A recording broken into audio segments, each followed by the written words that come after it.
So yun mga pre, isang mapagpalang araw sa inyong lahat at welcome back dito sa channel ko. So yun mga pre, nandito ako sa breeding area. Ayan, nagpapasok ako dito ng bagong tubig. So ayan, tapos ko nang linisin lahat ng mga ref tub natin.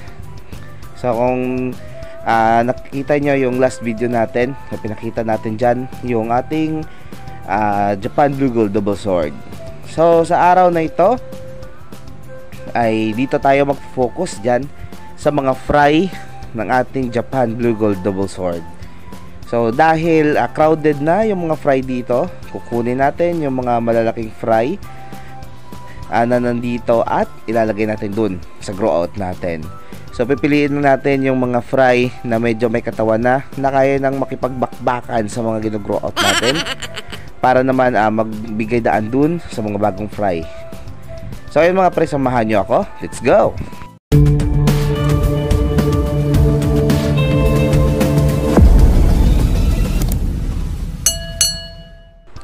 So ayun mga pre, gaya ng sinabi ko noong nakaraang vlog, nagkaroon na ng fry ating Japan Blue Gold Double Sword. So tingnan nyo, daming mga fry na lumalangoy. Yan, tingnan nyo. Yan, ang dami. So kailangan natin mga pre i-separate yung mga fry, so para mabilis silang lumaki at syempre hindi sila maka-interfere sa breeding ng kanilang mga parents. So marami tayong mga video patungkol sa mga pagbe-breed ng gapi. So pwede nyong i-check sa ating mga videos. Ayun. So napaka-importante ng live plants mga pre sa pag-breed ng ating mga gapis, lalo na sa mga fry eater natin.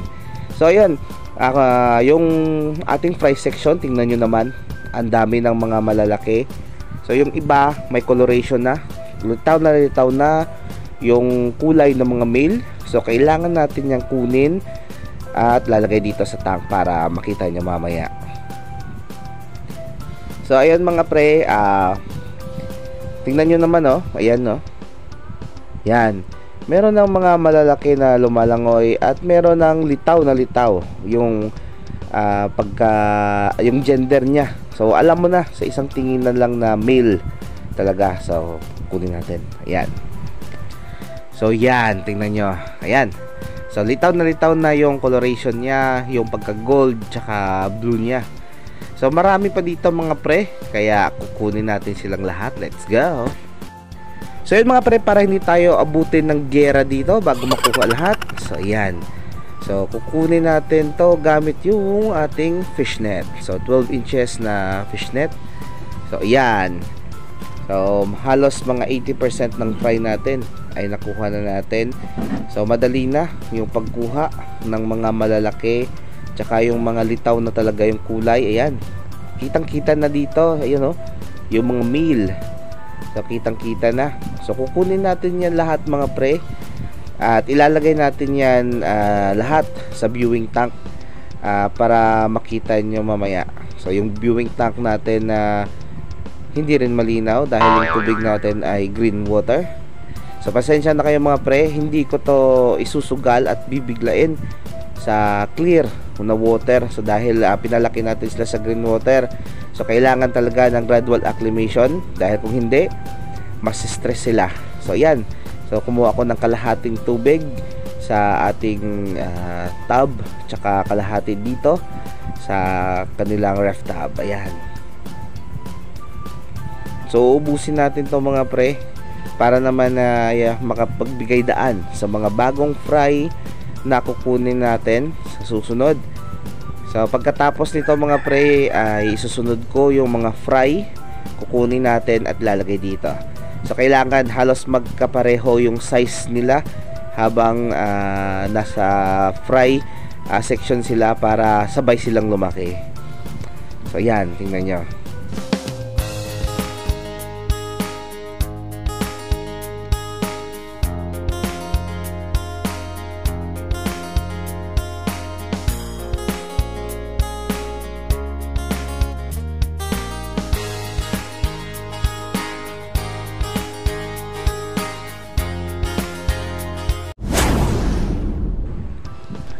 Ito na mga pre, lahat ng mga malalaking fry tsaka yung mga fry na may coloration na. So nandito na sa ating tank. Ayan, so pasensya na kayo mga pre ulit dahil medyo green yung tubig natin. So hindi natin to pwedeng biglain na ilalagay sa bagong tubig, so baka ma-stress. So sayang naman. So ayan mga pre, ito yung mga natira. So tingnan nyo, halos magkapareho na yung size nila. Yan. So marami-rami pa to mga pre, nasa 50 or 60 pieces pa yata to. So marami pang mga lumalangoy sa labas na hindi pa natin nakuha. So anyway, araw-araw nandito naman tayo. So i-check natin to. Kapag may makita tayong biglang lumaki, so kukunin natin agad para hindi maging crowded yung ating mga fry. Ayan, tingnan nyo. So siguro yung nandun sa kabila, mga bagong fry ay parang ganito din karami. So hopefully makapagparami tayo ulit. So yung mga pre, release natin para hindi na sila madagdagan yung stress nila sa paghuli natin. So pasensya na kayo. So kailangan natin i-separate talaga yung mga malalaki sa maliliit para naman na mabilis silang lumaki. At syempre yung mga maliliit ay makakahabol talaga sa mga kapatid nila na nauna ng lumaki. So ipagpag natin, baka meron pang natira. So yun mga pre, umulan ng 100 kamalasan at kinuha pa natin yung isa. So umulan na. Yan. So wala tayong magagawa kundi magpasilong muna. So health is wealth. So unahin natin yung sarili natin.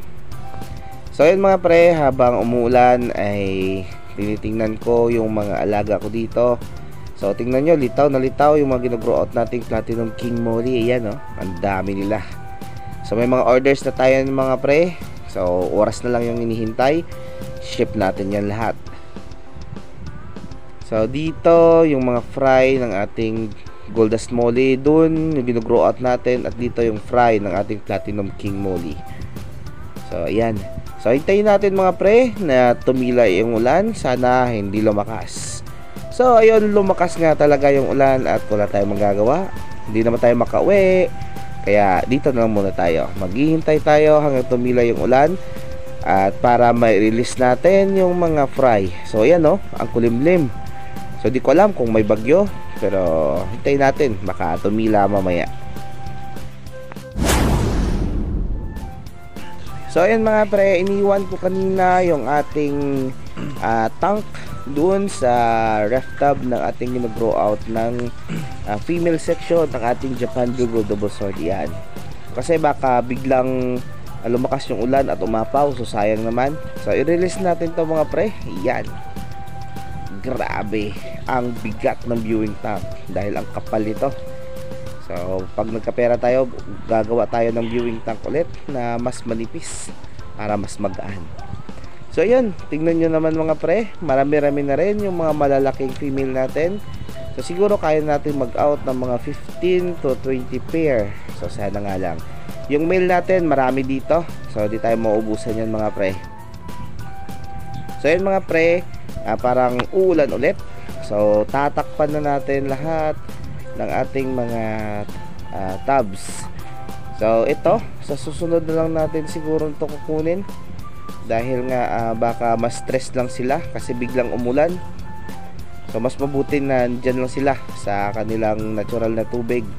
So wag na natin silang gambalain muna. Siguro sa sunod na video natin, lalagay natin sila dyan. So yan mga pre, tatakpan ko lang to lahat para hindi sila mapasok ng mga predator mamayang gabi. So update ko lang kayo mamaya. So yun mga pre, tatakpan ko na lahat. So safe na sila sa mga predators natin. So kahit na tuwing gabi pumapasok pa rin yung palaka dyan. Ewan ko kung saan gumadaan. So yun, parang ulan na ulit. So kailangan nating umuwi. So yun mga pre, maraming salamat sa patuloy na pagsuporta at panood ng mga video ko. So wag kayong mahiya, mag-comment down below at i-notify ako kung taga saan kayo para alam ko naman kung hanggang saan inabot yung video ko. So ayan mga pre, ito yung mga Dambu ears natin. Ayan, so may mga orders na tayo. Ipapak na lang natin yan sa tamang oras. So ayan mga pre, maraming salamat sa panood ng mga video ko. Huwag kalimutang i-click ang subscribe button, pati na rin ang notification bell para updated kayo sa mga video ang ginagawa ko. Hanggang sa muli. Bye-bye.